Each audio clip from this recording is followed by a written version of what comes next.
A red BMW at a stoplight, music up, windows down. A white Cadillac rolls alongside, 13 shots, tires screech, sirens swell. And in 6 days, the voice that defined a generation is silent. Hours earlier, the night feels invincible. Tupac has just watched Mike Tyson win in the first round at the MGM Grand.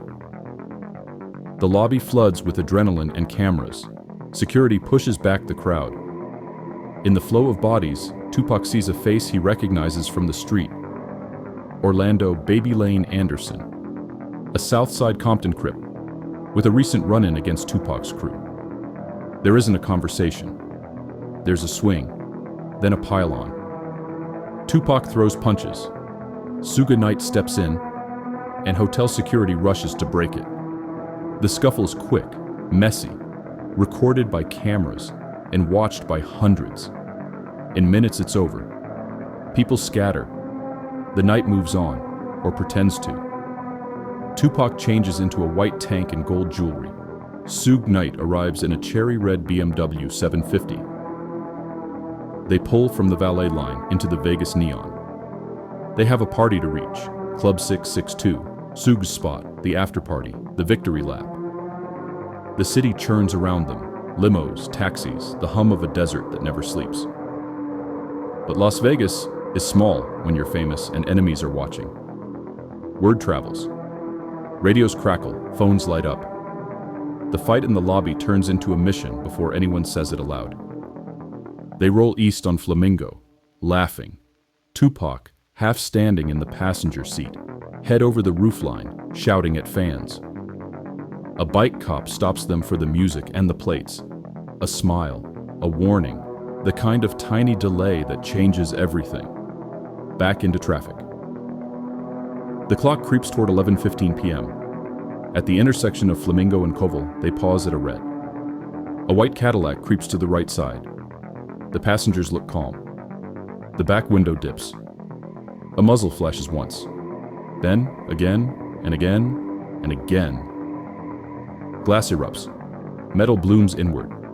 Tupac's body jerks as bullets rake the door and seat, chest, arm, thigh. One bullet slices through a lung. Suge feels a fragment rip his scalp. Blood runs, but he grips the wheel anyway. The BMW lurches into a U-turn. Tires scream. The Cadillac peels away into the Vegas maze and disappears. Police swarm. Phones ring. The scene is a whirlpool of lights and shouting.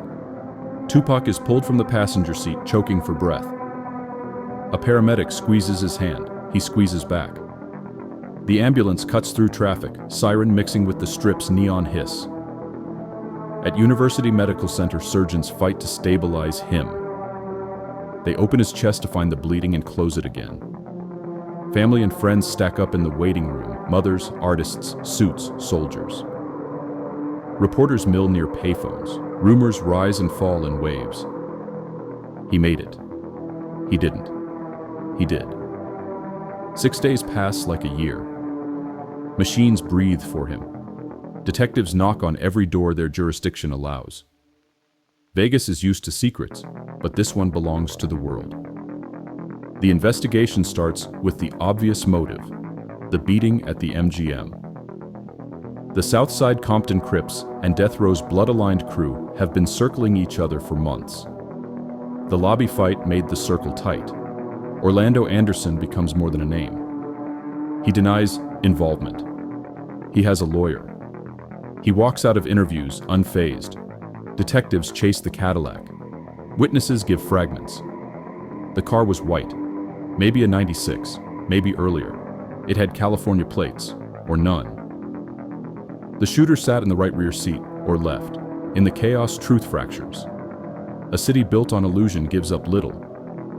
The bullets tell a clearer story, a .40 caliber handgun, most likely a Glock. 13 shots. Bullet holes argue with one another along the BMW's door and trunk.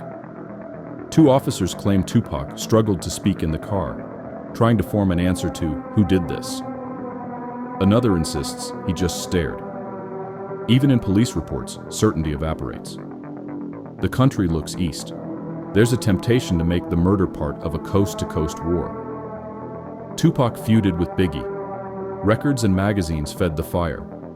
But across months of checking, the direct order theory feels flimsy. No evidence ties Biggie Smalls to a plan in Las Vegas. Soon it looks less like a chessboard and more like a street beef with national consequences. Meanwhile, the man at the center of the rumor mill keeps popping up on paper. Orlando Anderson sits down for an interview, shrugs, denies, smiles, leaves. In May 1998, he dies in a shootout in Compton. One suspect just became a ghost. Years slide by. Tupac's music refuses to die. Murals bloom on walls like shrines. Films cut the footage a dozen ways, trying to build a map out of grief. If the motive was retaliation, who ordered it? Who drove? Who fired? Not rumors, names. Then a new voice steps out of the shadow of an old crew. Dwayne Keefe D. Davis begins telling a story in interviews and a memoir. He was in the Cadillac, he says, the night the shots were fired. He names his nephew Orlando Anderson as the trigger man. He claims it was street justice after the MGM fight and deeper tensions with Death Row. He describes the route, the intersection, the suddenness. He says it like a confession and like a man who believes time has made him untouchable. Detectives treat it as something else, a roadmap. In 2023, Las Vegas police arrest Keefe D. and charge him with murder with a deadly weapon, alleging he directed the killing and supplied the gun. In court filings, prosecutors say the case finally matches the whispers, and the intersection of Flamingo and Koval is no longer a blank space on the map. Davis pleads not guilty. The legal process churns forward. But walk back to that night, and you can feel the case's real weight. It's not only about who pulled a trigger. It's about how easily a rising star moved through a city that could not or would not shield him. It's about a culture that had learned to profit from danger, until danger refused to stay in the verse. It's about a spotlight that drew in love and hate in equal measure, and then left a hole that never closed. Tupac wasn't built for small rooms. He carried contradictions like trophies, revolutionary and romantic, poet and provocateur, disciplined and reckless, a reader of history who sometimes ignored his own. He wrote his life as a warning and a celebration. When he leaned from the BMW and shouted into the Vegas air, it felt like a man daring the world to keep up. The hours after the shooting look clinical in the records. Vital signs, interventions, permissions. But outside the hospital, the city's sound changes. Cars idle at green lights. Strangers share radios and rumors. At Club 662, the party sign still glows. Inside, the champagne sits unopened. Every few minutes, someone steps outside to pray to a god they've ignored all year. On the sixth day, Friday the 13th, the machines can't hold the line any longer. At 4:03 p.m., the doctor records the moment. The room goes quiet, then unbearably loud. A story that once moved on drums and bass now moves in phone calls and screams. Mothers hold sons tighter. Artists go home and sharpen their pens. Industry men do math. What happens to a label when the sun goes out? The crime scene cools, but never closes. Decades later, the intersection is ordinary again. Strip malls, commuters, people with somewhere else to be. Tourists stand on the corner and argue over which lane the Cadillac used. Some take pictures. A few bow their heads. The questions refuse to age. Why did a city of cameras catch so little? Why did so many witnesses forget the color white? Why did a fight in a hotel become a public execution on a busy street? Maybe because by 1996, violence wasn't just something that visited hip-hop. It was something parts of the business had learned to sell. And when you sell something long enough, the cost shows up with a bill you can't afford. The names fall into place the way detectives like them to. A crew. A car. A gun. A motive. But even if a jury writes the last legal sentence, another piece of the story belongs to everyone who heard Tupac say he was ready to die, but wanted to live. The truth is that what killed him wasn't only a man with a Glock.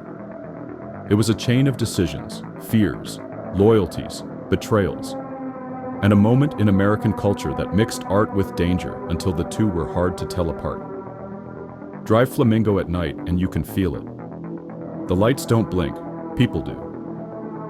Somewhere near Koval, a driver checks the side mirror twice. The desert air smells like hot metal and spilled cola. For a second you can hear the sound of glass breaking, and then it's gone, swallowed by traffic and time. 13 shots. One life. One world changed. The rest lives in records and murals, and the decision every generation makes when it hears him again. Whether to keep repeating the cycle that put him in that car, or to break it and build the future he spent his life imagining.